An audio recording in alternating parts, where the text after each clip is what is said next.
In the newly announced sequel to Vampire the Masquerade Bloodlines, it is confirmed that our player character will be a thin blood due to a mass embrace. But what is a thin blood? And what does a mass embrace mean?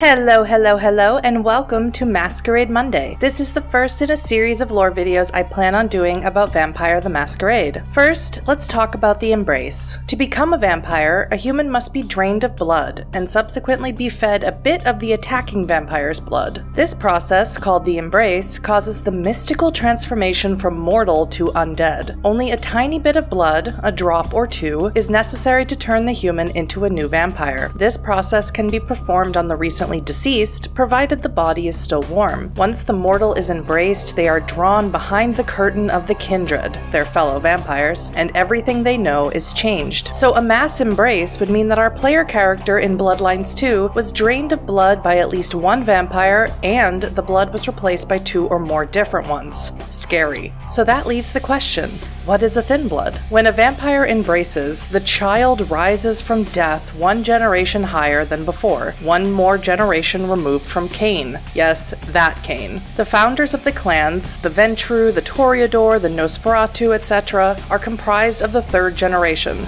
Their progeny became the fourth generation, their childer became the fifth generation, and so on and so forth. All Cainites, as many vampires refer to themselves, trace their ancestry according to how far removed they are from Cain, how many generations down their cursed line they are. The Thin Bloods are the 15th generation and above, with over half of the 14th generation declared Thin Bloods, separated by blood and millennia from Cain.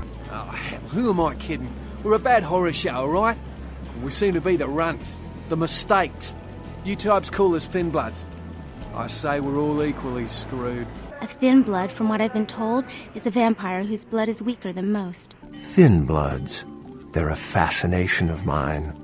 They are considered a weaker, more human-like kindred. Hence the name, thin blood. But they are sired same as any of us. The Thin Bloods have been shunned and persecuted by clan elders. We're getting pretty sick of it.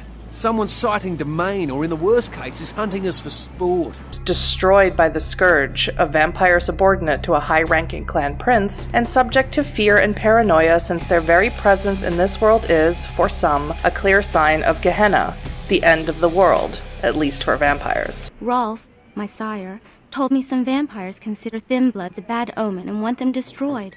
Rolf wasn't a thin blood, and apparently I am. I don't know why. Rolf abandoned me. His group wouldn't take me in. They said I was a liability. How any sane kindred could think these poor unfortunates are an immediate threat to us is absurd. Most were afraid, or at the very least uneasy around me. Tragic. Their desperation could very well hold the spark of revolution, however. We know that at least part of the gameplay mechanics of Bloodlines 2 will be determining blood emotions from victims, therefore giving us a variety of powers and abilities to play around with. So we have a brand new mechanic in this game called resonance. So when you feed on blood, you gain blood naturally, but the blood also carries with it a kind of emotional flavor to it that can help enhance your abilities. So if you were to feed on a lot of the emotion rage, for instance, it would help your combat abilities.